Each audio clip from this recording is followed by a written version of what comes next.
Just to make sure I stay on script here, I've written out a few comments. So I too would like to give a big thank you to you all for being here. I know you're all very busy this time of year, so I want to make today as useful, we would like to make today as useful and impactful as possible given our limited time together.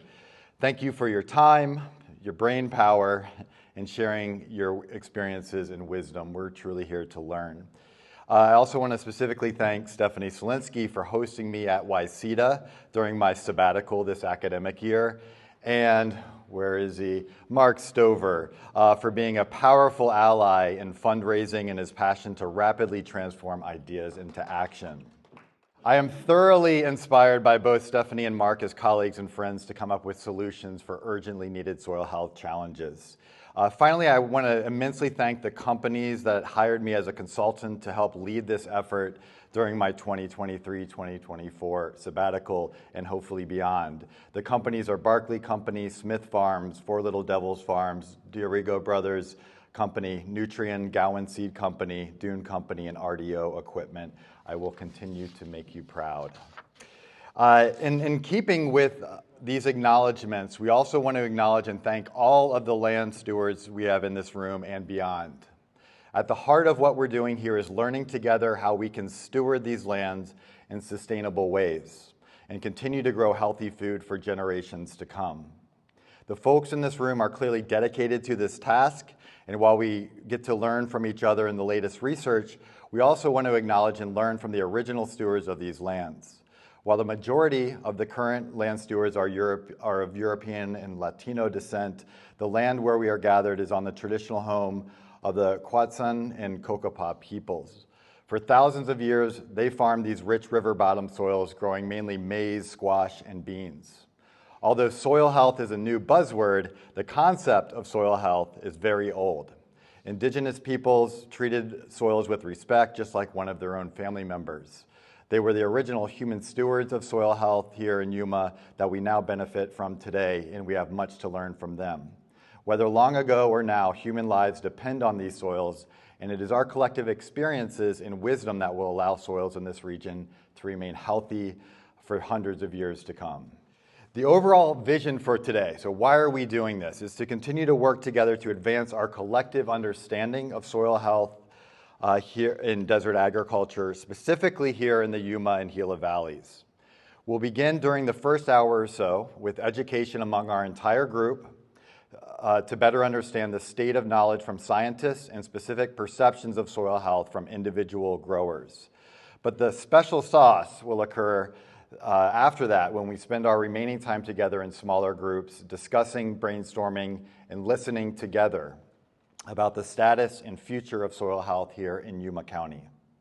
When all is said and done, we'll hopefully leave here today with first a greater agreement on the essential components of healthy and unhealthy soils, a more complete understanding of threats to soil health, more complete understanding of barriers preventing soil health improvement, and and specific knowledge gaps in soil health and assessment and management that most urgently need to be addressed.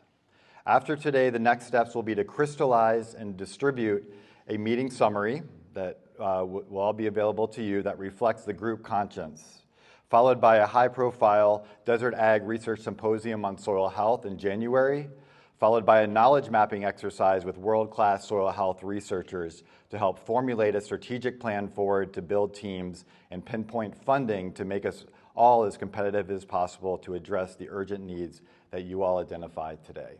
And you'll hear a bit more about the longer-term vision later on. Now I'd like to pass things off to Dr. Debankur Sanyal, who's a soil health specialist with the Cooperative Extension. Good morning, everyone. My name is Debankur Sanyal, and I'm a soil health specialist. So I'll give you a little glimpse of what, as Cooperative Extension, we're going to do. Now, research is needed. There are knowledge gaps, and there will be some research going on after we understand what is needed. But then, as Cooperative Extension, we would also like to create solutions that you can use. We can make that knowledge that we gather through this process and package it in such a way so you can really use it in your decision making. That's the purpose of Cooperative Extension.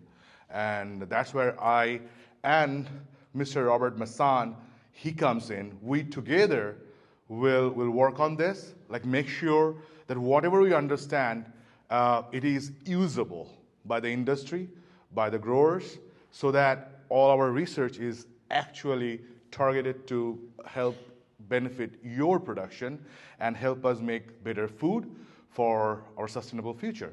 Well, it's good to be here. I do appreciate the chance to participate. This is an important topic. It's, of course, a topic that's near and dear to my heart as an agronomist soil scientist. Some of you know that. So what I want to do is just, as we start this discussion today, is lay out some foundations, just some fundamentals from which we can generate our conversation. First of all, when we think about soils, what are we talking about in the context of the earth that we deal with? We say we live off of the earth. We literally do. We're living off this very thin little skin at the very surface of the earth. And that's the substance through which we actually mediate our survival through the growth of plants and animals. And we look at these soils, they have different configurations, different structures. Just from where we're standing today, you look out into the Gila Valley or come down across the Yuma Valley. There's tremendous variation in our soils that we have with regard to what we have across the landscape and how they're organized. And each of them are unique, and each of them have to be considered in terms of what those characteristics are. Soil itself just has set out a definition. It's an unconsolidated mineral or organic material on the immediate surface of the earth that serves as this natural medium for the land and the growth of plants. We're thinking about here today in the context of what is a healthy soil. A healthy soil is defined by the Natural Resource Conservation Service, the NRCS, as the continued capacity of a soil to function as a vital living ecosystem that sustains plants, animals, and humans. Soils are a natural part of terrestrial ecosystems. We don't often think of that, and that's what really soil health is helping us do, is think about soils in a systematic sense, an integrated sense, and we like it that way because we come down to it, and these are the 5 basic functions that we consider as critical, as foundation to soils, and it's critical to what we would then evaluate and what is a healthy soil with these basic functions: regulating water from the surface and down through the profile, sustaining plant and animal life, filtering and buffering potential pollutants, cycling nutrients, and then physical and stability support. Those are the basic functions we always consider of a soil, and those are basic criteria that we consider with regard to what constitutes a healthy soil. We also, I think everyone in this room recognizes that we have a relationship in soil health to plant health, and there is a relationship then to what we do, our agronomic stewardship, how we manage in the field. So what we want to do is understand what is the relationship here to soil health, to plant health, and then begin to figure out what do we do to help facilitate that in a positive way. This has been discussed, as has been mentioned earlier today. This isn't necessarily new, but we've usually wrapped it in the context of soil-plant relationships before. I like soil health because it gives us this chance to think about the system in a broader way instead of just individual component parts, which we've commonly done in the past with both research and education. We think about soils and these unique characteristics that they have and as the resources from which we live. Hans Jenny, a soil scientist from the University of California, in 1941 published a seminal piece of work that described the formation of soils and what makes them each unique. He said that then, and we will still find this true today, that soils, each individual soil or soil series, soil type, soil characteristics are a function of 5 basic things: the parent material, the climate, the topography, the biota, we say, the plants and animals. All those 4 factors operating together over time will give us a unique combination of the soils, just as we see those out across this landscape out around us today. So when we look at across the landscape, we recognize there's going to be natural variation in these soils. Not all of them are the same. Even they might be similar on the surface, but there will be subsurface variation as we go across any given landscape. And we see that variation both in the horizontal dimension, and we see those differences with soils in the vertical dimension. And I think all of us in this room recognize from our experiences in this region, we live in a place where we have tremendous variability. It might be fairly even topography, but the resources and the parent material, the deposition of these soils, being alluvial soils, are tremendously variable. So it's important to understand when we're talking about a healthy soil, what's the soil we're dealing with to begin with, and how can we work with that? And this very important part of that, too, that fits into the healthy functioning of a soil is how are these horizons, or these different layers, organized down through what we call the profile of a soil from the surface down to what we call the parent material to the bedrock. We have a good record in this state with people using these resources, recognizing the value of these resources, and managing them productively. We're probably very, very good testimony to that right here in the southwest part of Arizona. The soils that we deal with, these alluvial soils, are tremendously rich. They're geologically young, they're very fertile, and they're highly productive if they're given proper water, managed with salinity, and then given good management, and then their health is sustained in a positive way. So we recognize, too, that this interaction, when we're looking at plant production and how that translates as a configuration of soil health, that interaction takes place in the root interface with the soil solution and the soils themselves. As much as more than half of the plant biomass is actually below ground. We commonly look at above ground plant biomass and think of this as the responsive part, but about half of that biomass is below ground.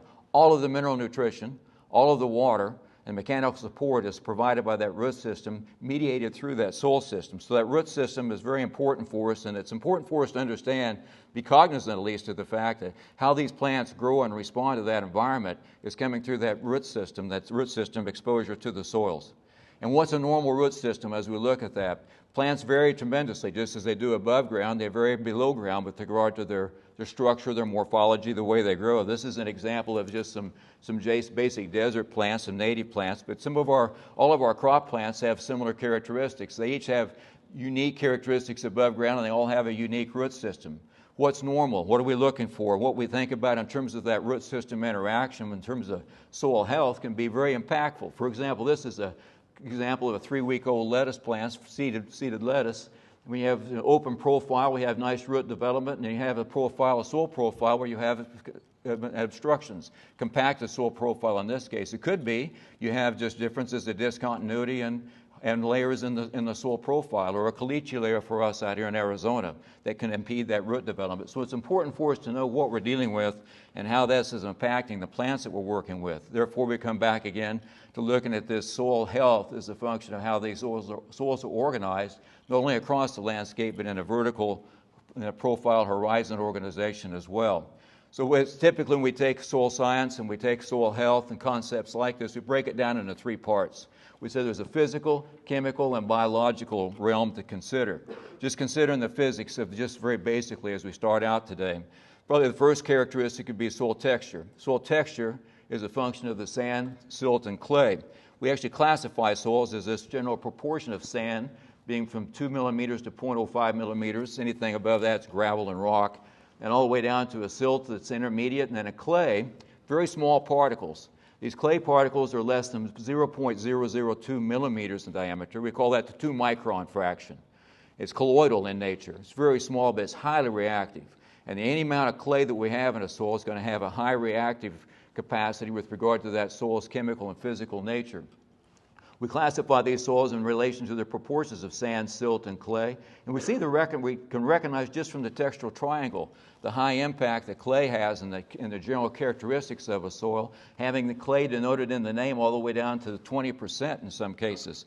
So clay is a very impactful part, and it's highly reactive with regard to physical and chemical characteristics. The next characteristic physically would be soil structure, and that's how are these building blocks, these individual particles, sand, silt, and clay, assembled into what we call aggregates or PEDs. These aggregates are really what gives us a lot of positively structured, it gives us a lot of positive benefits from a healthy soil. For example, a healthy soil will have good aggregation. There are various types of aggregates that can be formed, some more favorable than others. But this good aggregation as a soil gives us the capacity to have good infiltration and good water penetration through the soil profile, good water penetration down through that soil, and good infiltration in the surface level.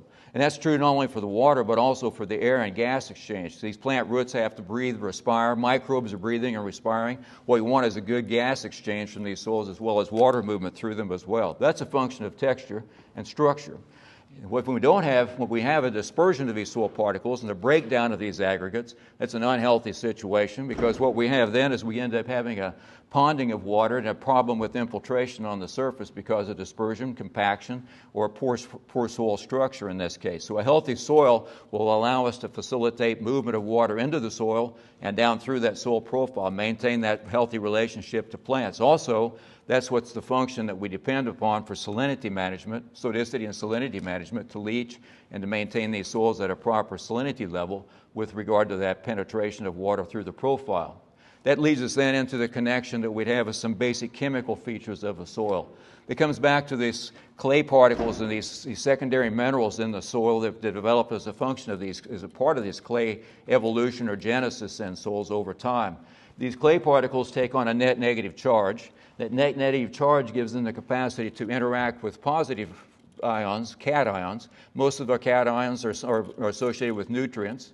And some that we have to deal with regard to like sodicity management. We have to consider this exchange capacity with these clays. Again, comes in to demonstrate the high reactive capacity that these clays have with regard to several functions, one of which would be nutrient retention, nutrient interaction through this cation exchange capacity.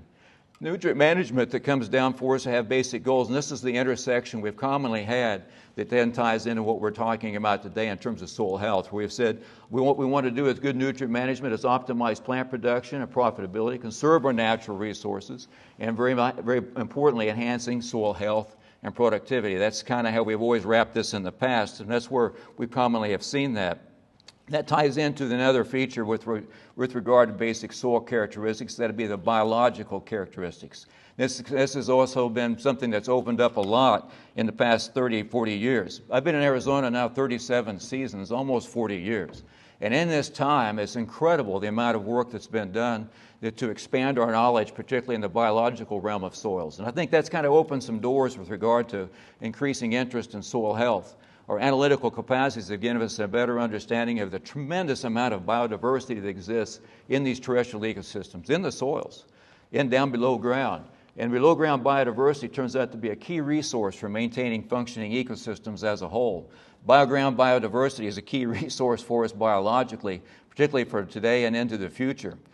But this below-ground biology, these organisms are key to us with regard to a lot of things that we think about, we kind of take for granted on a regular basis, one of which would be nutrient cycling. The nitrogen cycle, all of these reactions are mediated by naturally occurring soil organisms, bacterial organisms primarily. And all these reactions that we depend upon are mediated by these organisms that are indicative. They're indicators of what constitutes a healthy soil. It's carbon, that's true with nitrogen, it's very true with carbon as well, all mediated by the soil microorganisms. To have optimal operations and, say, soil health, we say, well, here's some optimal microbial activities that you'd want to see. We have to have 5 conditions that we have for optimal microbial activity consist of good soil water, aeration, pH, temperature, and substrate. It's true for all living things.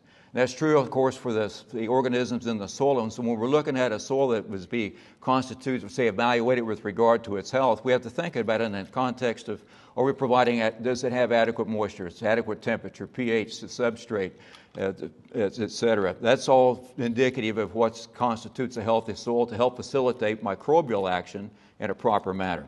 We think about the soil microbes. It's really incredible to think about this just in terms of like the sheer numbers we're dealing with. In 1 gram of soil, on the average, we would say with the bacterial organisms we have 10 to the 8th. Now that 10 to the 6th is a million, 10 to the 9th is a billion, just a little shorthand. Almost a billion, say on the average about a billion organisms and bacterial organisms in 1 gram of soil. Now understand there's 454 grams in a pound. There's 2 million pounds in what we call an acre furrow slice. That's an acre cut 6 inches deep, just that just a furrow slice. It's 2 million pounds. In 1 gram of soil, we have about a billion individual organisms, bacterial organisms. About a million, the Actinomycetes, a little over a million, and at least a million fungal organisms. Just take the bacterial organisms alone. I tell you we have about a billion bacterial organisms in a gram of soil, individuals. There's about 10,000 species in that 1 gram of soil, those bacterial organisms. 10,000 species. How those species are operating together to form an ecosystem is really fundamental. It's at the key. And I have to say, maybe will be corrected, and I'll be corrected on this today, but it's a wide open area of exploration today. Who are these organisms? How are they operating and how are they functioning together? How do they form an ecosystem? A lot of this ecological interaction that we're interested in, too, from an agronomic perspective, is with the plants. It's happening up in that interface with the root zone. We call this zone this kind of a three-dimensional zone around that surrounds each of the roots, particularly the root hairs and the fine roots that are active, biologically active with the soil with nutrient and water uptake. That rhizosphere is where most of this action is taking place. What's happening in there? It's dynamic. It changes literally by the minute. And what's happening in terms of a healthy soil is just there's good function with regard to these cycles and these interactions, a healthy ecosystem. And part of our understanding or interest today is try to understand who these organisms are, how they're operating, what do they do, and how they work together in this ecological function.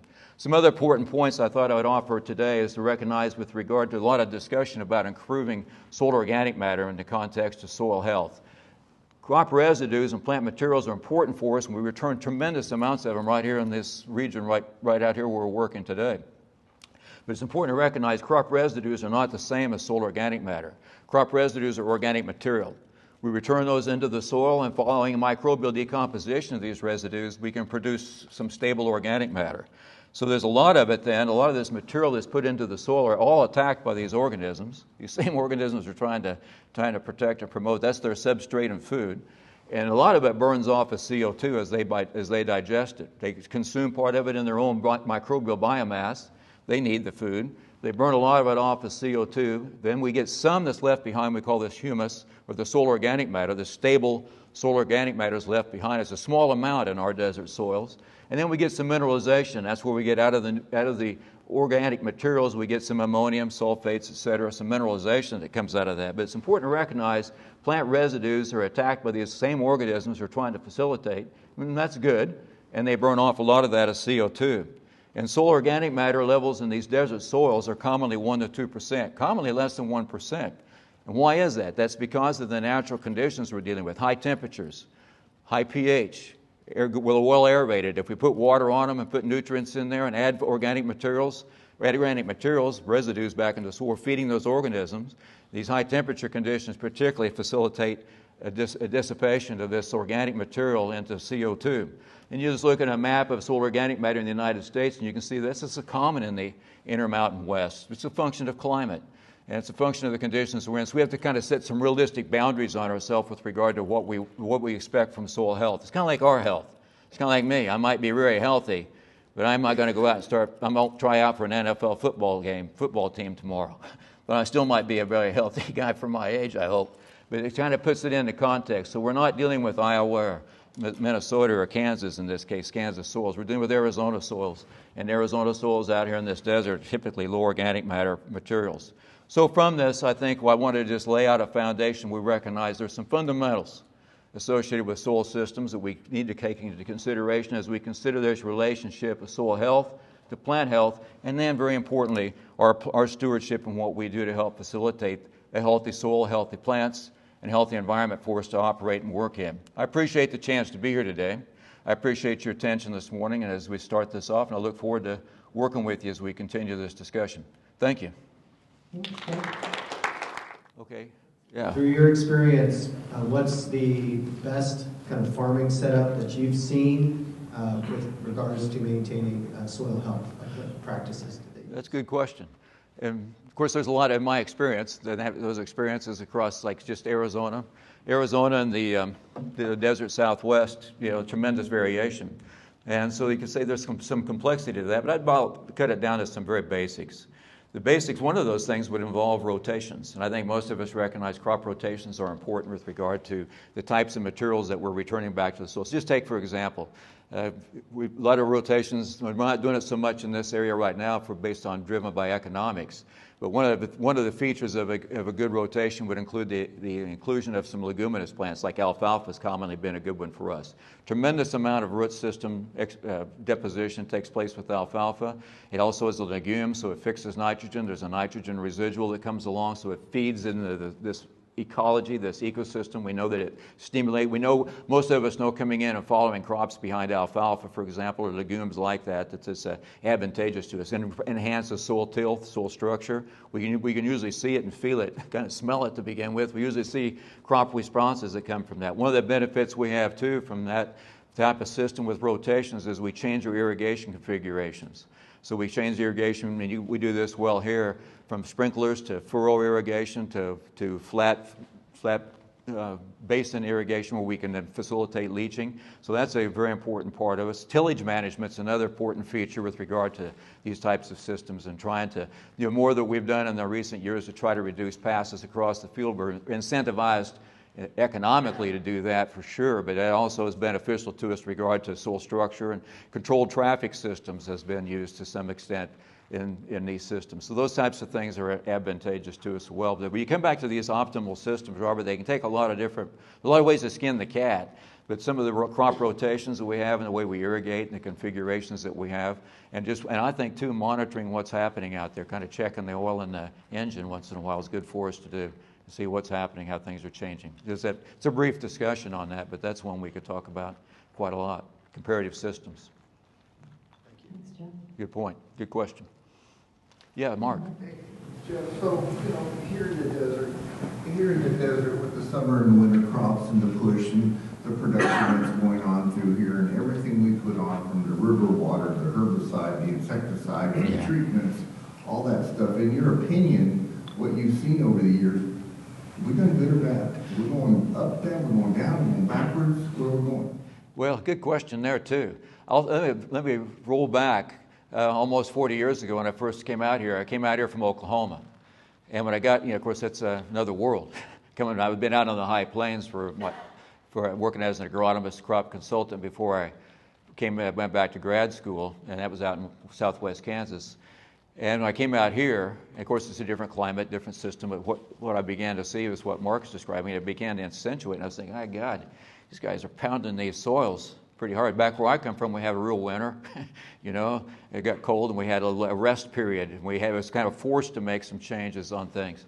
But you get out here and I was thinking, man, I just don't know if this is working or not. This is how this is going to go. So in retrospect now, I would say what I've seen over those years, and like you asked, Mark, in my experience, we're doing very well out here to keep up on it. But we do pound these soils pretty hard. I mean, there's, as you all well know, something's going on out here in these fields constantly. That's one of the things I find interesting. You're just taking some fields and tracking them from the time they're planted to one crop, they're harvested, they're returned, they're prepped, and they're sent back into a production. Something else is coming in there right behind it. You know how that goes. But I think overall, we're doing well because look at the general function that we have. We want these soils to be able to take these, just think of the residues that we put back in these soils on a regular basis. After a wheat crop, all that straw that goes back into a crop. The residues after we harvest a broccoli or cauliflower crop, all that residue that goes back in there. These soils are eating that stuff up fast. We irrigate, we fertilize. I think people are conscious of this. That's what I found is that I think the attitude and the stewardship we have in the agriculture community is outstanding. And I think that's helped us be able to sustain this. It's like anything else that we're using at a high intensity level. You have to try to maintain it and sustain it. You have to try to support it over time. I think that's what's drawn our interest in this discussion today. But overall, I think we're doing a good job. Now, can we do better? Certainly. We always have been, there's tremendous improvements that I've seen witnessed that have gone on out here for the past 40 years, and that's an interesting way to look at it. But I think there's things that we can continue to do. But I would say overall, honestly, I'm impressed. I'm amazed. And I would say, I can say, of course, I say this in deference to, I don't say this in deference to standing here with all of you today.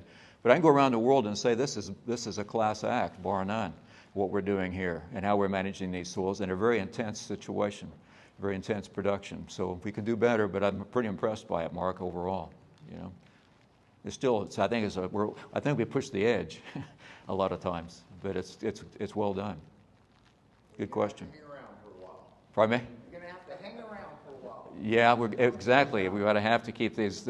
We stand on the shoulders of these folks that came before us, and we want to keep these things sustainable for like literally hundreds of years. I'll tell you a quick story on that. It's the same thing if I have a moment, Amy. I was a kid working on a farm in southern Kansas, and the farmer I worked for, it's the dry land production there, everything's non-irrigated. The farmer I was working for there would always go out and plant some clover at certain places around on the farm. And then I'd have to go out there and go with a moldboard plow and go in and plow this clover in. And back then we had like John Deere 4020 tractors. It was a big tractor and no cab. And this clover would be standing up, would come up over the top of the front of the cab, the front of the engine on that 4020 John Deere. And I was, eating all that dust and all that debris coming off that dried clover. And I remember going back in to have lunch, and he said, "How's it going out there?" I said, "Why do we do this?" growing a crop of a legume, and then I go out and plow it in every year. And I choke on this stuff all the time. What's this about? And he gave me, I got my first lecture. I was probably about 15, 16 years old. I got my first lecture on soil health, land management, and things we have to do because we push these soils, they push these lands pretty hard. His point to me was, Jeff, what we're trying to do here is make this land better for the next generation than what I inherited from the previous generation of mine. And I think that comes back to what you say, Mark, is that we're pushing it hard. We have to make it last. And it comes to that same kind of attitude. And I see people cognizant of that. We're just sometimes limited with regard to economics as to how much of that we can do, But it's something I think that's part and parcel to what we're talking about here today. It's funny how those things come back around on you in life. You mentioned that the fungal part of the soil likes the acidic conditions. So what likes the 8 and higher pH that we're dealing with here? There's going to be a selection for certain species that will be more adapted to that. And I think what we have in the native desert soils, and perhaps Joey and Debankur can comment on this a little bit more about specifics in terms of the fungal populations. And these microbial populations in general are very well adapted to these high pH conditions that we have, high temperature and high pH conditions.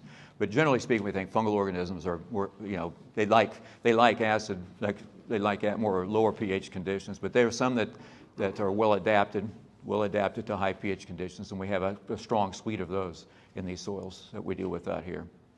Just a different suite of species. Part of it goes back to the ecosystem. Who are these organisms, and how are they functioning together? And there's going to be some segregation of that based on climate and the conditions that you have. Probably even definitely even across the state. Like they've run this transect from where we stand today across to southeastern Arizona. We go from, say, 100 feet just below by the international boundary, 100 feet elevation, to about 4,500, 5,000 feet in the Sulphur Springs Valley in southeast Arizona. And that's going to be a selection of speciation that's going to go along with that, right on that gradient right there. What they are, I don't know. Who they are and what they're doing. That's part of the question. Yeah, I'd like to get your thoughts on when you think about regenerative farming. It's something we're practicing over at EDA. Yeah, can you say the question again? The regenerative farming, your thoughts on regenerative My thoughts? Yeah. My thoughts on regenerative farming. It comes down to a lot of regenerative farming. Is to me, is like going back to fundamentals of rotations and mixing of crops. Kind of depends how you define regenerative, but regenerative farming does incorporate a lot of that type of agronomic methodology. And I would say in a lot of respects, it's kind of old school coming back into a new form and kind of resetting it today a little bit. But that's one of the fundamental parts of, it's kind of going back to some old fundamental practices that have been practiced a long time. Kind of like that farmer I was talking about in Kansas. Yeah. Can you expand on what you're seeing with regenerative farming practices and how it's impacting soil health? Or I can respond to say that regenerative farming takes on a lot of different definitions. So it kind of depends. It's in context to what you're dealing with. For example, I was with some folks over in New Mexico this summer in the Rio Grande Valley. They're doing some things that are on a very small scale that probably wouldn't be feasible to do on a large scale. You see some folks then in southeast Arizona and central Arizona I've been working with, and they're trying to do a lot more with cover crops and reduce tillage, and try to put, for example, working with chilies that are going right into a rye crop that's been grown as a cover crop and then knocked down, and putting chilies right into it without tearing it all up. We're doing different things like that in terms of regenerative farming practices that can be incorporated in, sometimes with what we call more of, say, intense commercial production practice. The regenerative farming can be brought in with a kind of mix and match kind of wardrobe to some extent. So it can go all the way from what I saw from the Rio Grande Valley this summer in the small plot type of real basic multiple cropping systems like beans and corn being grown together in the very same field, inter-row plantings, out to the way we look at crop rotations. And what the benefit to soil health would be, it's interesting in the southeast Arizona cases. Over in New Mexico, I don't know how they're quantifying it, so I really can't respond to that. Looks good, sounds good. But when I work with the farmers in southeast Arizona that have been working with this the past, say, 10 years, they are seeing things that have improved there. Those are some tough soils to deal with. And they're one of the first things that I think that has been noticeable with them is the fact they have a better soil tilth, better soil structure from having more of these cover crops interseeded in with the they say the target crops that they're trying to harvest for production. And also, too, the thing that you see that happens with them as well is that they're dealing with disease problems, and those disease problems in the chilies has been able to be a little better controlled, particularly with some of the bacterial diseases, if the cover crops are selected appropriately. I've also seen some problems they run into when those crops are competing for water, and you're on a kind of a tight water situation. That came up this year where we had this very hot summer and a high evaporative demand, and they had those fields with the cover crops. The target crop got into its water stress a lot earlier. So you have to be kind of careful with that too, and how you're doing it. Is there a way to make a permanent change in the soil organic matter in desert soils? Is a way to make a permanent change. I wouldn't say permanent because that organic matter is always under attack. It's going to want to go back to a basic native equilibrium. And a basic native equilibrium is kind of what we see. You kind of saw from that last map. But what we can do is we can implement a change that we can maintain consistently. That's going to be dependent upon our management again, and probably how we are able to maintain optimum levels of those residue inputs and stable organic matter deposition that comes behind it. So I think it's anything that we add on, any experience that I've had, when we can see a small increase of soil organic matter, stable soil organic matter, if we don't make an effort to try to maintain it, it will dissipate and drop back to the original baseline pretty fast because the conditions that we have are so heavily driven towards that. We have a really abundant microbial ecology going on right now today. And with these high temperatures, and we put food, nutrients, and water, and we have a well-aerated soil, we turn those materials back into the soil, and they're going to digest off pretty fast. We've got to really push to maintain those organic levels, to keep them, to maintain them. That's right there one of the reasons why I would say that things like legume plants like alfalfa included in a rotation help with that. And it's primarily because not what we put in above ground, but it's the below ground contribution of the root systems that go back into that soil. Help soil tilth, they'll help that soil organic matter, but it's short-lived. We've got to make it permanent, we've got to stay after it. Good question, thank you. Yes, Would sir. you consider biochar a means of permanently increasing organic matter in the soil? I mean, it's going to show up on your loss of ignition test, just like standard organic matter would. Yeah. Good question. Is biochar a good way to maintain, say, long-term? Well, his question was, can you increase it permanently? Permanently. In my mind, I think where we're at right now, biochar would permanently increase the organic matter. It could. I don't know that it will. It could. It's something. I think the jury's still out on that one, from what I know. But I think it might be able to. Debankur has some thoughts on that. And I would say biochar, so organic matter and carbon, they're different. Biochar is carbon, Yeah. right? Well, it's organic carbon. It's organic carbon, but Yeah. organic matter is more than carbon. Understanding, but on your standard loss of ignition test, I would think Right. that biochar would also. Yeah, it is organic matter. If somebody said, sequester carbon tomorrow, my only solution right now is biochar. Mm-hmm. However, the current prices are like $30,000 per acre or more. So I've already I've talked with a lot of you, and we've tried. But I think if there's ways of tying that to carbon markets potentially, but it is a stable form. I mean, there's been in Central America, 6,000 years and you can still find this charcoal. The other main way, I would say permanently, would be freezing. We can't do that around here. But, a lot of that carbon is permanent in the northern latitudes right now, for freezing mechanisms. I'll talk a little bit about mineral or clay-associated organic carbon. That's another where a lot of the science is going. It's about getting that organic matter in a close association with clay. But I do agree, like biochar is organic matter, that's why it's added, but right now the economics just don't work out in terms of a large scale. The $30,000 per acre, where is that figure coming from? These are some some of our own studies. I have a published study on where we wanted to add enough biochar to increase plant available water, and those are the current rates because right now the biochar market, there's not going to be any large-scale production until there's more demand from farmers. Farmers are not going to use it until the price comes down. So we're stuck in the middle right now. There's not the Amazon of biochar right now. I'm not talking about the rainforest. Those are good points. Another point, too, when you talk about this, where things are going, the interest is in enhancing the carbon and the soil organic matter occlusion around soil clay particles. And then when we do that, if we do that successfully, then we have to think about what are those organic compounds doing on the surface of clays that will affect exchange capacities of these clays. And in terms of net changes, and that's a good example again where you adjust some of the biology, and it's kind of like the waterbed effect, and it's going to have some effects on some chemistry and some physics, and we have to think about that. Comes back to the soil health, we're thinking of the whole system rather than just looking at one point by itself. There's I call it the waterbed or the domino effect back through the system as well. Nutrient management in this case, as well as soil structure. Yeah, good points. Thanks. Great questions. Yeah. One question I would love to have you comment on is, especially as we're talking about inputs and that link between biology and chemistry, was pest management and pesticide use and the impacts of that on soil health. It's something that came up in the interviews, and would just love for you to comment on that interaction. Well, I can comment on it to say I agree. It's an interesting arena. To speak to it specifically, I'm hesitant to do so. It's like specifically, herbicide A is having an impact on these types of microbes, and this is what we'll see manifest in the field with a given crop.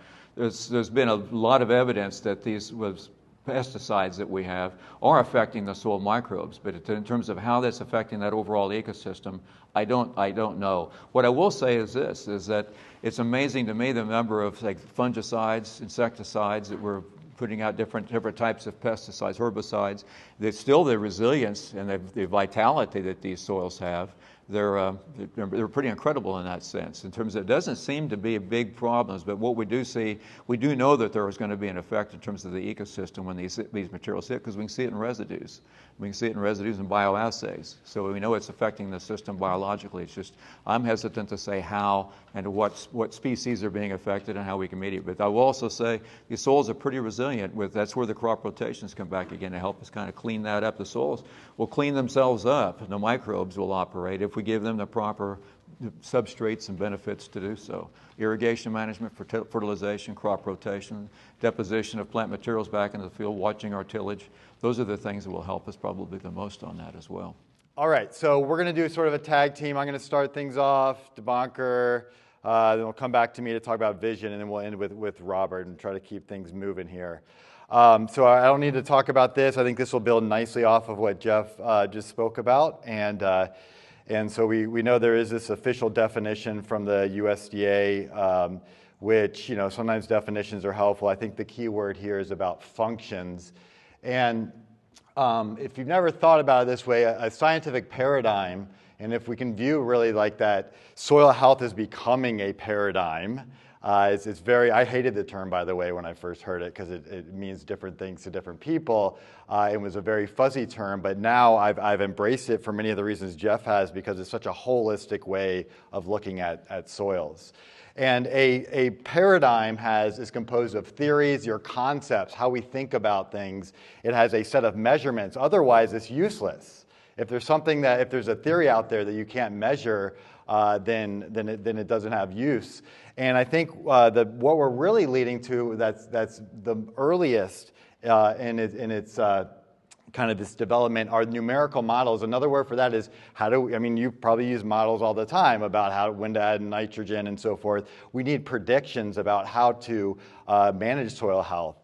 And right now, I would argue, and I'll show you without going through the whole list, that, and this goes to what I think Kim was talking about earlier, like we need ways of assessing soil health, which is how I'm beginning here, is I think in general there are too many different analytical measurements right now. And I'll show you, like there's sometimes lists of over 40 things, and you cannot measure that. It would cost $10,000 per soil sample to measure all those things. And there's too few, on the other hand, numerical models about how to, there's water models, nutrient models, but how do we actually integrate soil health into a model? There's nothing that exists to do that right now. So not only is it too few, it's zero.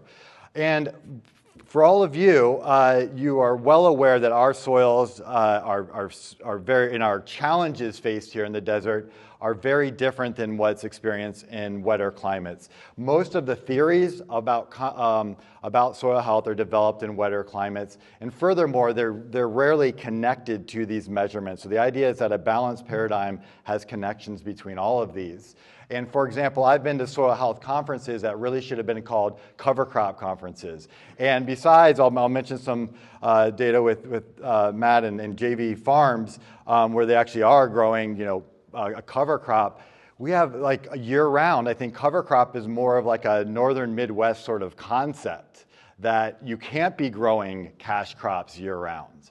So I think that there's these sorts of concepts that need to be tested.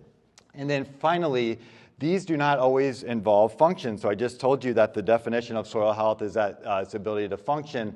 And sometimes by measuring something doesn't necessarily mean that it's a function. So right now, what I'm really working on, and I think where a lot of the science needs to be focused, is connecting theory concepts about soil health to actual measurements.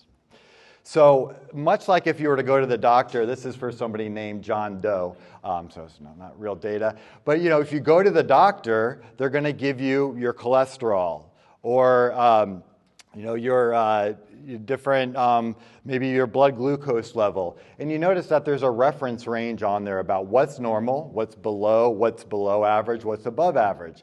And right now, we do not have that equivalent for soil health in most cases. I think you may probably have that for your nitrogen maybe measurements, but oftentimes for micronutrients and so forth, and many other aspects of soil health, this doesn't exist yet for the assessment of soil health. So there's this, if you don't know, there's something called the Soil Health Institute that's based out of North Carolina. And they have this list of Tier 1. They actually also have Tier 2 and Tier 3 measurements. And I remember when this first came out, there was like this big, we're going to be releasing this soil health assessment framework in 2 weeks, and then it was like 5 days and 3, and it came out, and I was thoroughly disappointed. I mean, it's a list of measurements that soil scientists know very well. Not that these aren't all important, and I'm not going to go through them at all. I mean, Jeff just talked about a lot of these. But I think that these aren't necessarily, not all of these necessarily apply, and I think there's many that are missing for desert soils. And I just put that number 19. There are 19 measurements in this case. If you go to the Cornell University Comprehensive Assessment of Soil Health, there are 43 measurements that they recommend. And some of these, what's nice about this, so they actually do have a lot of biology on there. Some of those actually aren't biology, but are more chemistry.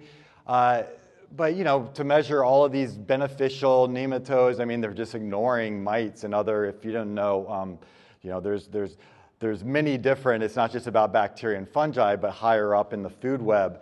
And so, I mean, here's another list where I think this is an example where it would cost thousands of dollars per sample to actually measure all these. Then you get the data, and then you're like, is this actually healthy or not?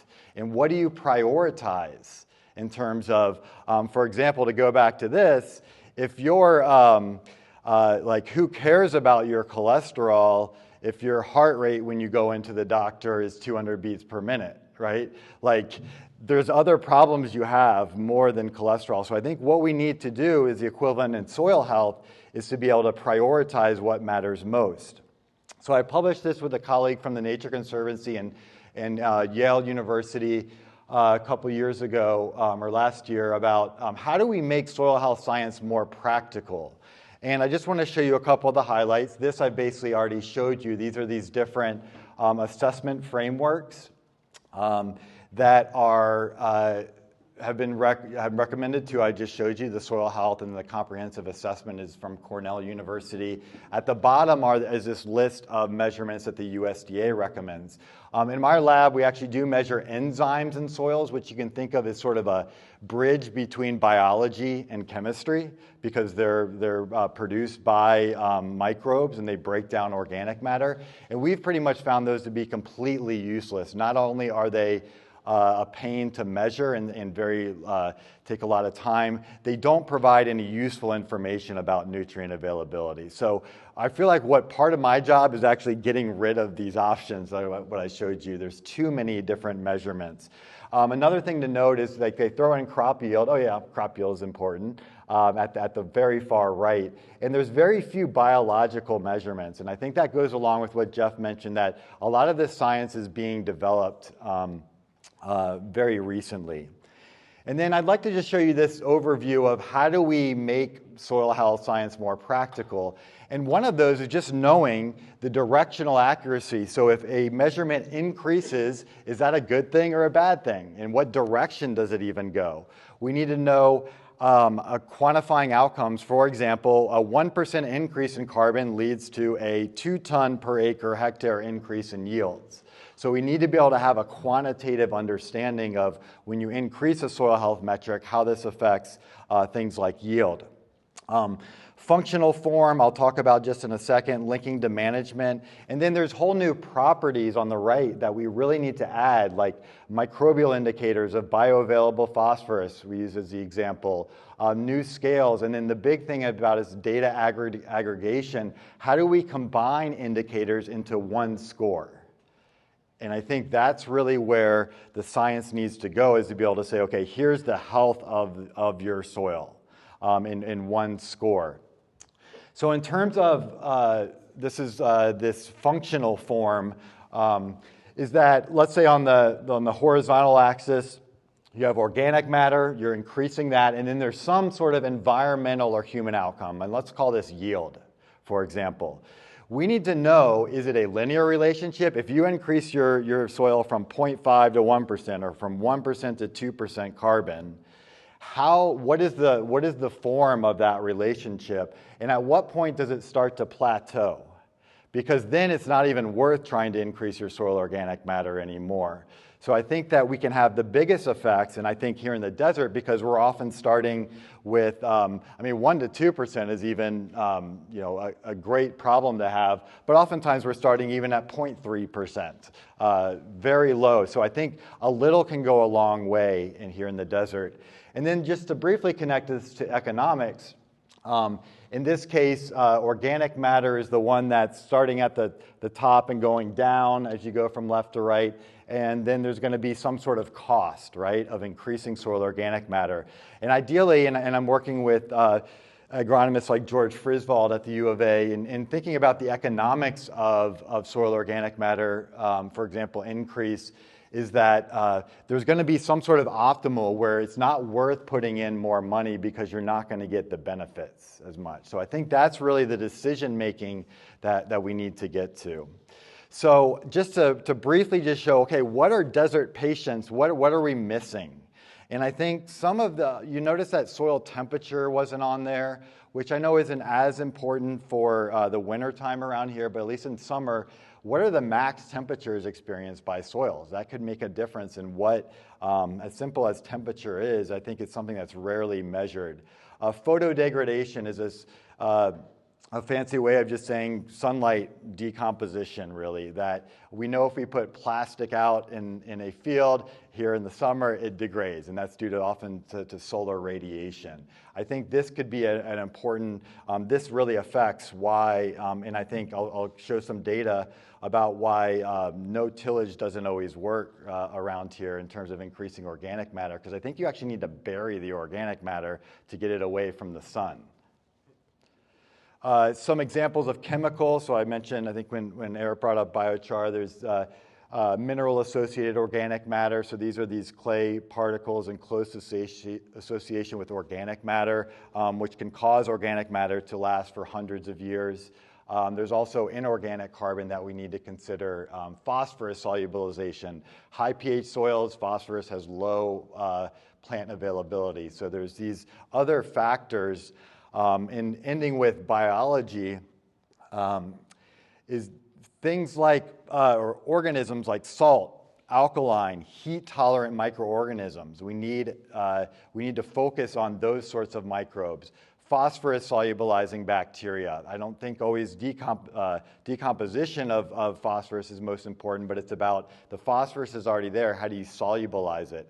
Fusarium species, you notice that wasn't in any of those kind of lists of measurements. And then going up the food web, like fungivores, bacteriivores, meaning organisms that eat fungi and bacteria and predators, are rarely measured, partly because they're a pain in the ass to measure. Okay, so I'm going to switch over to a brief overview of my research. And just to give you a few examples over the years of what I've been working on, mainly here in Yuma, but also other parts of the state. And I'm going to go through this relatively quickly because I spent too much time talking about assessment. But I just want to give you an overview of what's going on here. So I worked with JV Farms back in 2020, got a YCEDA seed grant to look at effects of different cropping rotations. So this goes back to what Jeff was talking about earlier. And the goal was to see if secondary cropping improved soil health compared to bare fallow. And if so, which has the bigger effect? And I want to just basically summarize this as saying that secondary crops were beneficial for water holding capacity in that case, but they did not help with soil bulk density. So this is compared to bare fallow. Like if you're required to use less water and you have to go to bare fallow, then in the future, then what are the effects? And we could make the case part of human health is resting. Does that go for soils as well? Do we need to rest soils? Or here in the desert, is that just too harmful? For chemical indicators, Sudan grass was more beneficial than wheat because Sudan grass did not increase soil salinity. For the biology, Sudan grass was more beneficial than wheat because Sudan grass promoted more our total fungi and our bustular mycorrhizal fungi, which are really important for plant water availability and nutrient availability. There is less gram-negative bacterial stress, so basically just less bacterial stress, and a more balanced, diverse bacterial community. This was measured, for all you nerds out there, phospholipid fatty acid analysis. This was a less sort of sophisticated measurement than what I'll show here next, which is more based on genomics. So currently, I'm working with JV Farms out in Snyder Ranch to compare 4 different cropping rotations shown here on the upper left. Lettuce into bare fallow in the lettuce into oats in the lettuce into sesbania. For those of you who don't, some people say sesbania, some say sesbania. And it's can get, Matt and Chad Mater have told me that it can get up, 14, 15 feet tall. It's a legume and can potentially increase soil health using less water than other sorts of crops. And then we had one that had the full suite of lettuce, oats, into sesbania, into lettuce. So we currently have 2 out of the 3 sampling dates done, and we measured lots of different things that I just talked about. I'll highlight at the bottom bacterial diversity. I'm working with a company called Trace Genomics that does genetic sequencing and comes up with different scores for like phosphorus availability. And I thought about different ways of showing this. I wanted to kind of use a list like I showed you from the medical doctors report, is that here's everything we measured, and I just did a simple ranking. So for example, for macro aggregates, which we know are a good thing, a low score means that it's bad, and a 4 means that it's good. And so I went across, and you can see like bare fallow is not good for macro aggregates. It has a 1 score, and that makes sense. There's not that organic matter in there. For electrical conductivity, which is related, salinity basically, bare fallow actually had the highest EC. Oats sesbania had the lowest. A big one to highlight is for total carbon, that actually bare fallow was the best. And even adding all that organic matter, I think bare fallow actually preserves organic matter because you're not wetting it up and you're not having decomposition. So this is something that should be counterintuitive in your head. When all is said and done, and you can look at fusarium down there and so forth, these scores, I mean, this is a very general way, is that they're basically the same. So I think this really highlights that you need, so I just basically, added everything up. So, and I don't have data yet from YCEDA.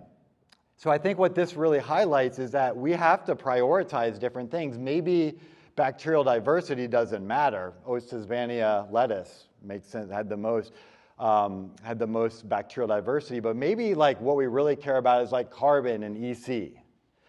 So I think these integrative scores, we need different ways of kind of dealing with. I worked with Ron Rayner a while back, who grows around Goodyear, and looked at the effects of reduced versus conventional tillage, and had the opportunity to look at effects of 10 years of reduced tillage and 25 years of reduced tillage. These were in different fields. The long story short is that there was no evidence that reduced tillage increased soil carbon compared to conventional tillage. If you go to a soil health conference, they'll say, do no tillage. I know there's many reasons why you guys need to do tillage. But even if you didn't want to, it doesn't seem like it increases soil organic carbon. Flood versus drip irrigation, just published a study on that, and I'm, again, for time's sake, just going to go straight to the results. This was out in Pinal County. Found that drip irrigation increased organic carbon compared to flood and also had more fungi, whereas flood irrigation had more inorganic carbon and more bacteria. What that totally means, I don't, we had some speculation about what this means, and I also know that, I'm looking at you, Mark, how much we've talked about how drip irrigation doesn't work in terms of leaching salts. And so I think there's, again, reasons why and how efficient you are with flood irrigation, but this was just to see, okay, for people that are big proponents of drip irrigation, it does seem like it can help with organic matter, but it does change the microbial community. Biochar did a study with that, so this is about organic amendments, and also had different irrigation treatments, and really found that with, this was in Tucson, that biochar amendments did increase durum wheat grain yield, and when you had high irrigation, but they didn't have that effect under low irrigation. So I'm giving you kind of an overview here of these different strategies that you hear about. Okay, you add organic amendments. I am currently planning a study.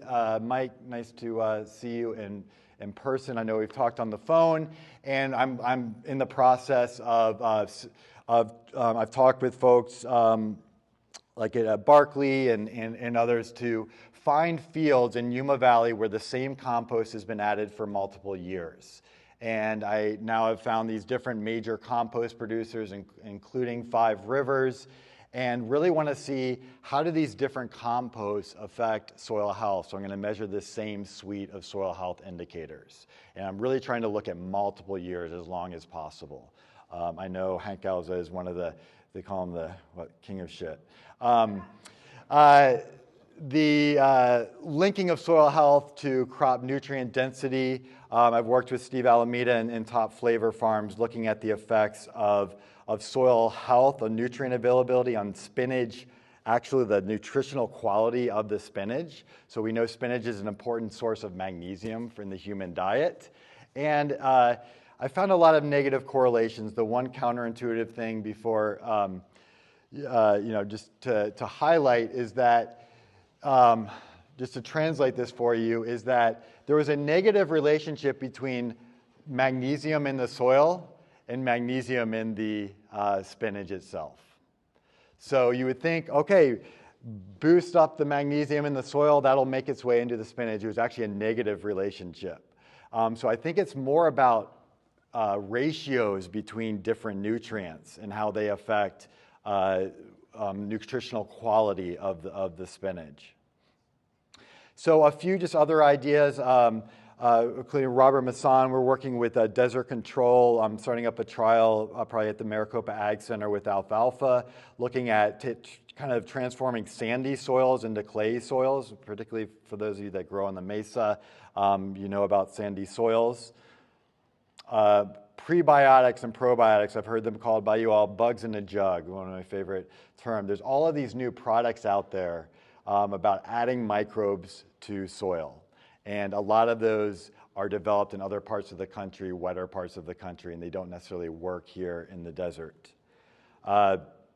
Developing tactics for salinity mitigation and adaptation, including the microbial community, increasing this clay-associated carbon, and then heavy metal uptake, so what we don't like to talk about, but for example, the cadmium issue in spinach, which can lead to toxic levels. And that's all I got. So I'll be open to your other ideas as we kind of meet with you over the course of the day. But to keep things moving along, I'm going to pass things over to Debankur. Just seasonal. So after lettuce, in that case, it went, so after harvesting the lettuce in what, like January, like or so, March, okay. Then it was left bare fallow until planting lettuce again, yeah. What's a good biochar application rate? I don't want to tell you the wrong units. It's somewhere around 30 tons, because I always get hectares. You know, scientists love to use hectares and tons, but I think it's around 30 tons per acre, something like that. But I'll get back to you on that. Something big like that. Yeah, it's big. That's why it ends up how I got that $30,000. Yeah. Thank you, everyone. I'll be quick, okay? And here, I mostly talk about a couple of my work. You all know that I started last year. If you don't know, now you know. So I'll share some of my slides. Some of those data might look controversial, and we can talk about that. But just remember, it's a very initial data, okay? Let's start with something. I think we are discussing about soil health, assessments, data, numbers, but I am more interested in what we can do. Like, let's say we have number, we have range, we know where we need to be and where we are. Then what we would do. And it doesn't always, if you look on the right-hand side of the slide, it talks about the data, the results, and the measures, right? But it also depends on what the farm goals are, what the farm has, what are the capability we can do. You cannot just come up with a new technique that requires an investment of $1 million. It can happen, but sometimes it's not feasible in many cases. So when I tried to design research, I was trying to talk to the growers and trying to think what we can do right now first. And then we can talk about new developments. So you look at my research now, which I will talk about, and we'll see I always consider that thing. So in some cases, I had to let proper and perfect experimental design go. Just because it is not feasible to do in a commercial scale. And most of my research, except for one that I did at MAC, Maricopa Ag Center, most of the research was done in commercial fields, right? Just a brief about all these parameters. I don't ask you to read anything. We all know about soil organic matter. We all know about soil organic carbon. The distinction I was trying to make when there was a biochar question is like, when you are talking about soil organic carbon, it's just carbon, but with matter it comes like nitrogen, phosphorus, and all other nutrients in the organic form. And epoxy, it's very controversial nowadays. There are a lot of research that are talking about epoxy not being, it was called as active carbon. No one likes it nowadays. So I try to use this microbial available carbon, but that's not always true. But it's still an indicator that some labs do. So I was thinking from the point of view that, well, if a grower has to send samples to a lab, what numbers they would get, because we're not always there to run tests because we don't have the capability. But growers need to know where they can send and what kind of data they would expect, right? So I still measure epoxy. Mineralizable nitrogen, it is a storage of pre-available nitrogen, So we expect this amount of nitrogen will be available in future. Can you hear me now? I probably don't need it. Soil respiration, it's a measure of carbon dioxide evolved from the soil. Potentially, the way we do it's an incubation, where we wet the soil and let the microbes respire, kind of an activity parameter for microbes. Soil protein is like protein, it's a storage of nitrogen in soil. And wet aggregate stability is something that talks about the physical condition of the soil, right? So in my slides, I will talk about some of these parameters, right? So first, I will start with a device. It's right now, the manufacturing cost is around $300. The idea of this device to measure carbon dioxide emission from soils, as you see, it is deployed in the soil, and the sensor is behind, like below, I mean, in between this case, and it can stay in the ground, and we can have multiple of them and put out in the field and measure carbon dioxide emission continually. And you see, we're trying not to measure carbon dioxide from the vegetation and trying to measure what is coming out of the soil. And that's what we're trying to do, trying to identify if there is a correlation with microbial parameters. I did not develop it. Dr. Pedro Andrade, who is an engineer with the University of Arizona and Cooperative Extension, he and his lab developed it. I work with him to figure out the numbers and relate to it soil health. And what we tried doing, now people will always say that, oh, it's a $300 device, it's a tiny chip, it's not an expensive device like Lycor or GasMed, $60,000, $50,000 instrument. It doesn't give you research grade data. Well, I agree, maybe not, but I have a GasMed right now, I can standardize it. But what I'm trying to do here is compare systems, a farmer trying to do something new. How would they know, like, if it is helping them or not helping them, right? So you can always deploy multiple of this device and see your two systems and compare them. You can always compare. Even if the number is not right, true to the correct, but if you're using the same device over and over in different systems, you have a good idea which system is getting you what. And we do not have a range. So what we did here, you see carbon dioxide concentration on the y-axis. So we compared two systems. When there was a cover crop before cotton, when there was a fallow before cotton. And you will see the fallow emitted carbon dioxide too much, which is probably not very healthy. We don't know the numbers. Like Joey said, we still do not have the ranges yet.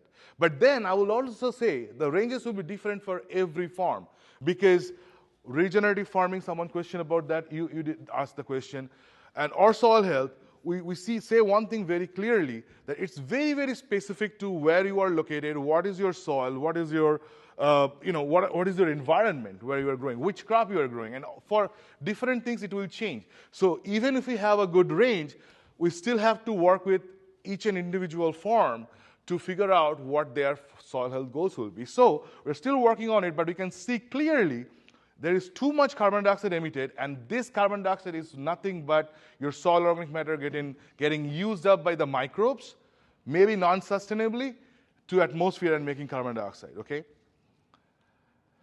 I have a project with water sanitizers.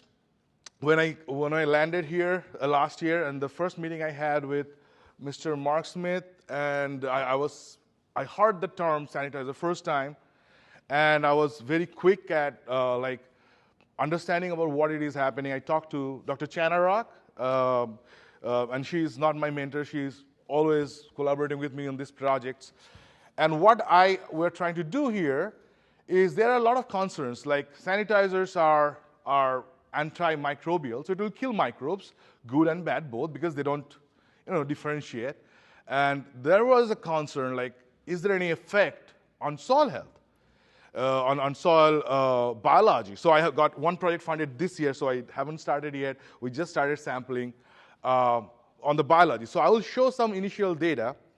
But before we go there, if you please scan it, I'm trying to understand the knowledge of sanitizer and soil health and your concerns. If you take a survey, that will help me a lot.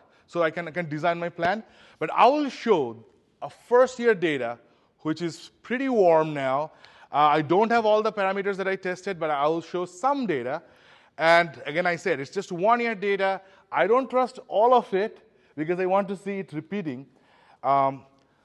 We hypothesized there will not be any effect on soil health because these sanitizers are very short-lived on the ground, and it probably is not harming the soil microbial community that much, and they can recover pretty fast. Well, let's see what is happening there. We see epoxy, everything is same. Before, so we're sampling before first sanitizer application, and after everything is done, crop is harvested. So for epoxy, we see there is an increase.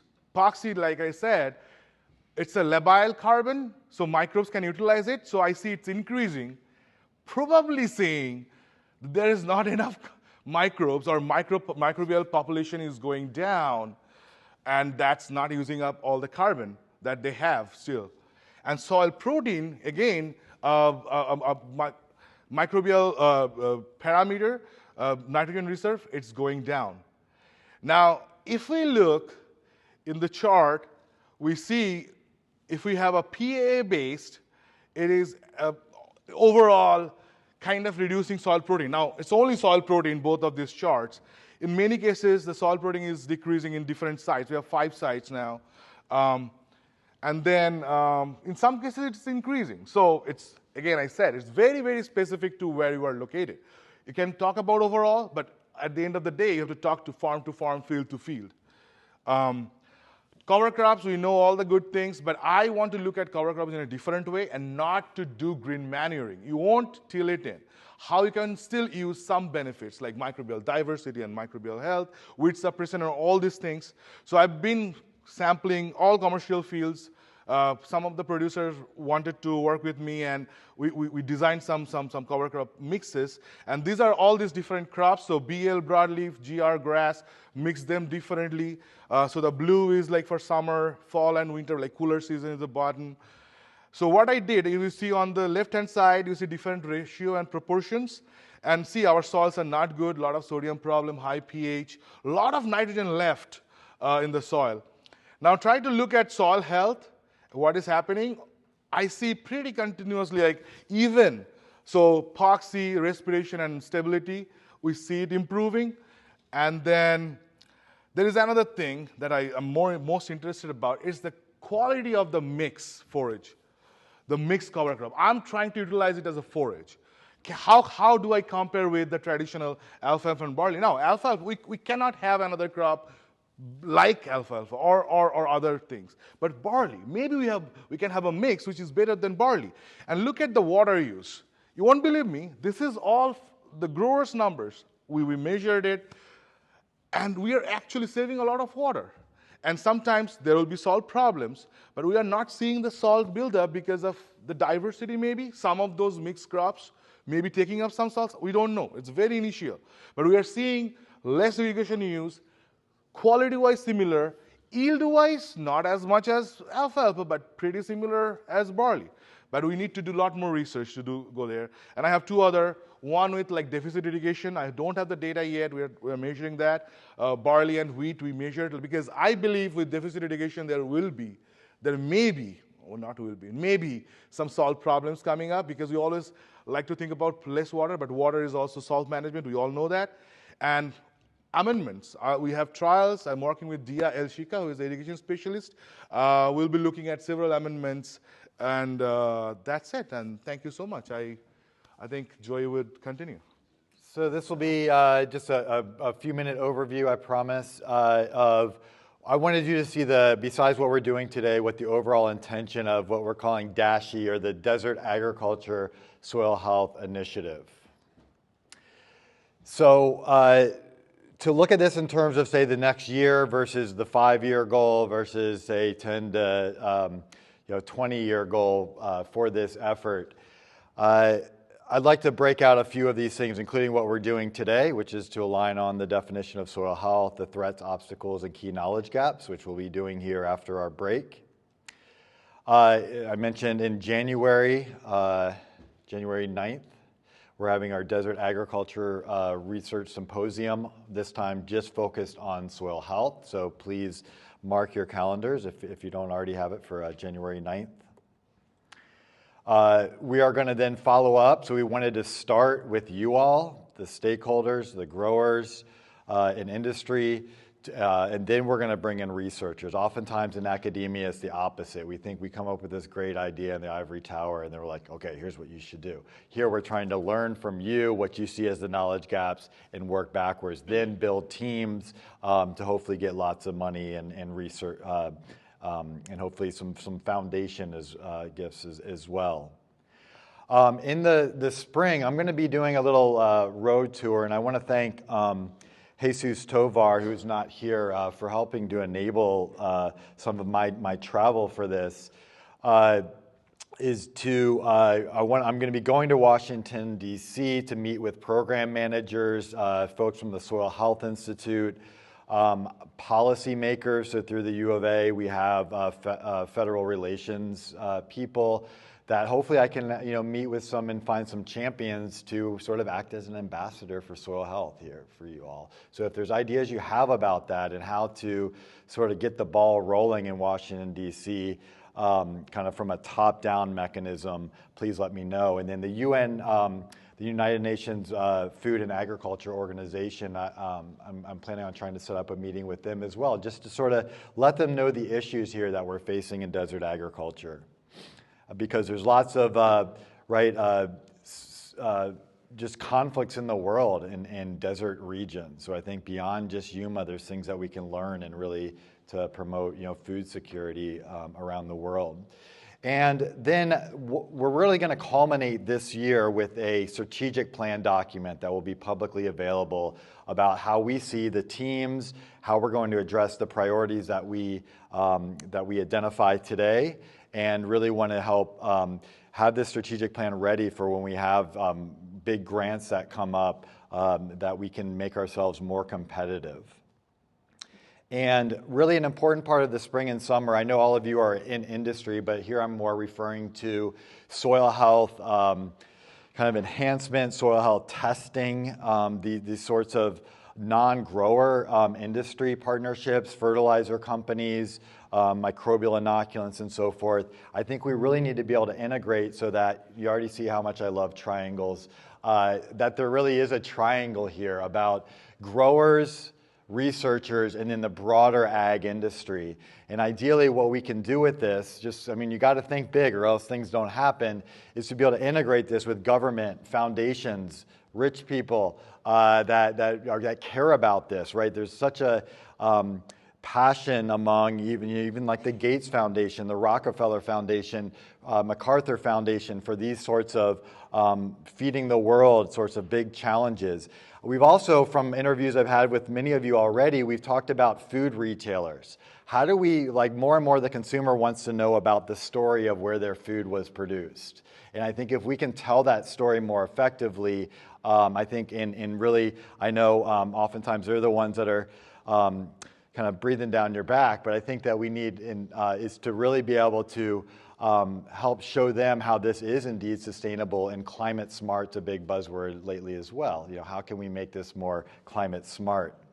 So in the 5 years, really the goal is to get a multi-million-dollar grant, and that's kind of always on our list. But now we're going to have all of these documents and really be already have the contacts with program managers to really get something big. These few $100,000, I know it sounds like a lot for research, but it's not much. So we really need these larger scale grants, other side grants. For example, I've talked with Matt and others about screening soil microbial inoculant products. I think there's definitely a need for that. Which ones of these actually work and which are snake oil? See Eric nodding as well. There's a lot of just BS out there in terms of these products. So we need more desert-focused products. International win-win sorts of collaborations with other agricultural regions in the world. So hopefully we can sort of cross-pollinate, for example, Israel and other places in the Mideast that also have desert agriculture.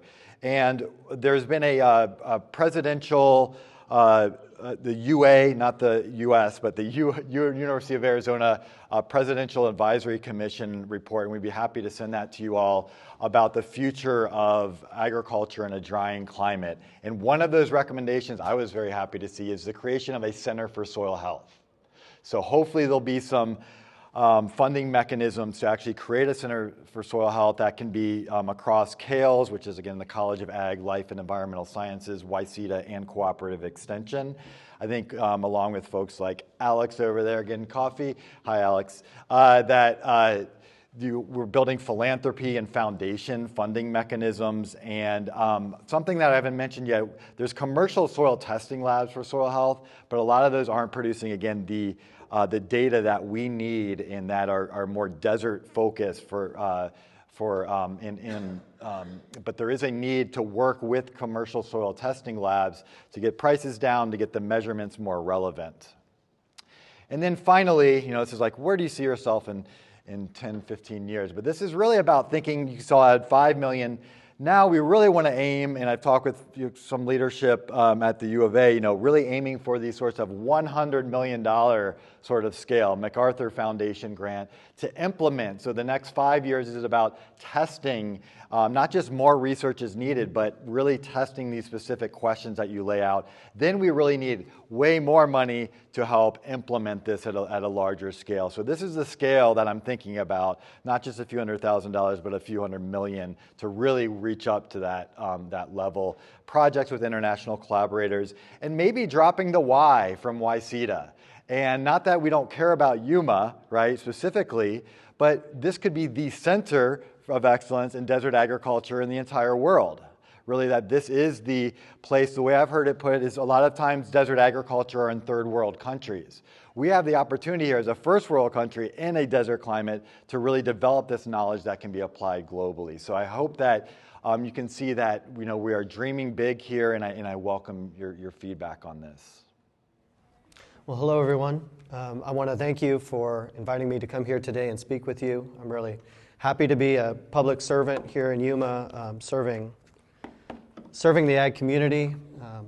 So I'm here today to promote this DASHI initiative and to ask you to contribute and to join this cause, which will both help our community and the rest of the world. So as we all know, our arid climate system is very difficult to produce ag, as Dr. Silvertooth mentioned earlier. So right now we're kind of at a crux of things, right? We've realized our ancestors' vision, we've mastered the land, we've tamed things, and now it's on us to keep this thing going. So we're faced with some choices. We can either decide to use up the land that we have, dump it, deplete it, dump it, and move away. Or we can kind of continue what we're doing, our practices that maybe our forefathers used to maintain the land, putting in soil amendments, looking at biologicals, looking at this cover cropping, minimal tillage, and just kind of keep it going, defending what we have. Or we can kind of be proactive and take things to the next step and learn how to optimize our systems, get new ideas going, vet them, and then get them out into the community in a really streamlined fashion. So sustainable systems is defined as continuing to do what we do long into the future. Not necessarily about producing more, but just producing at the same rate for a longer period of time, so we're not using up the land. We really need to kind of focus in on this. I mean, we did tame the West. We achieved our ancestors' dreams. But now that we own it, what we own is going to own us, right? We have this impetus to kind of maintain that land over time. And really, we need to think about the future, because the land that we have, we need to think of it as a living organism, almost like a dog on a leash or fish in a fish tank. We've got to take care of these things, or else they're going to go away. So really the best way that we can think of doing this is by collaboration, working together. And here in Extension, we kind of follow an extension model. First, we start by finding out what the grower needs. And then we develop research around that. I do a lot of research on our research farms here, which I'll go into a little more detail on in the next slide. Then we take what we have, provide education to the growers, and lastly, we get to on-farm change, right? That's not enough just to make seminar after seminar after seminar. We've got to get on-farm. We've got to get these changes going. And I think a great case model is, Chana Rock going on to, and what she's done to research and to get these changes made on-farm for food safety and now into sanitizers and looking at the long-term effect. But really what she's done for food safety in the community is, I think, the perfect model for what we in all of Extension should be doing, getting these changes on farm, these changes that make sense, that have been well vetted and serve the community. Talking with her, her biggest fear is giving out bad advice. That's her biggest fear, just talking with her one-on-one. So if you know her, know that that's what worries her at night. So how are we going to get beyond this? Well, I think we need to understand what the situation is going on here. Joey and Debankur did a good job of showing you what their research is and what the research coming out of the university in general is. A lot of this is targeting the Midwest, so we need to develop our own soil health initiative, really coming together with this DASHI initiative to figure out what we need to be doing. On Yuma Extension, we do a lot of research on the research farm. I think I'm up to about 67 research trials that I've done in 4 years. I love this system because we can get one started. We have a fall, we got a winter, we can even do a summer. So we just keep cranking them out. All of my trials are company funded. I typically charge about $10,000 for a company to come in and test whatever product they have. Yes, it's about testing their product, but yes, it's also about creating a good system to test products. And I think I'm pretty much there. I can do a lot on an acre. Right now in the field, I have 15 field trials going on, all through drip irrigation with manifold systems where we're checking pressure. We've got really good systems in place to test products. I can do a lot on an acre. And then looking at the return on investment that the growers might have with these products. My trouble is I'm measuring soil health indirectly in the growth of the crop. I have a hard time assessing, is this affecting the soil health? Or is this just like increasing yield or making yield more, with a less standard deviation, less, a more uniform crop? Is that what's happening? And that's really, at this point, that's all that I can measure because it's too expensive. These companies aren't going to want to pay for any kind of crazy soil testing, and we don't even know what it means at the end. So really, we need to develop things with this DASHI initiative to look at how can we refine these testing further. Again, with this active management, as Dr. Silvertooth mentioned earlier, is what we need to be doing with our crops and constantly looking at ways to improve our actions. Lastly, I want to talk about a case study for me on what we can do with the irrigation efficiency grant. So this $45 million coming from the state legislature to Cooperative Extension going directly to the growers to fund irrigation improvement projects. Out of this initiative, with one grower in particular, we supplied solid set irrigation sprinkler pipe. And they said, yes, we could save water in the winter, but what are we going to do in the summer? We can't save water. We're growing wheat, we're growing Sudan, we're basin flood irrigating all of this. So we went home, talked with our team, which part of our team is a commercial irrigator that we hired, Hector Munoz, who now is working on our team with this irrigation efficiency grant. So he has, he knows what's going on in the irrigation community. So we developed a solid set flood irrigation head where we can replace the sprinkler irrigation head with, let's say, like a bubbler head. So now we can uniformly irrigate a field, which would be good for these summer rotational crops as well as treating the salinity in the soil. So our next steps with that project, we've received a provisional patent. We're going to the 4-H Makers Lab in Navajo County where we're collaborating with high school students and designing a 3D model, and then we'll get it printed here in Yuma, and because we'll get it printed and then take it to a plastic factory, which we have plenty of here in Yuma, and we're going to get some models made, we're going to test it, and then we're going to make it available to the grower at cost for as cheap as we can make it, because we control all that. So that's a case study of what we can do, and it wouldn't have been without the grower interaction at the beginning to let us know those troubles so that we could target our thought process to get something done. And lastly, I want to talk about legacy and what we can do with DASHI to help keep us farming for longer, right? We need to identify sustainable systems. We need to collaborate together. We need to understand the problem. And then we can use all that to help continue feed the nation And so the way we really need to do that is by the next session is for you to be very vocal with what's going on your farm, be very vocal about where you want to see us working, and so that we can adjust our strategy to cater to your need, and we can continue to be public servants and give you exactly what you need to be successful on your farm. Thank you.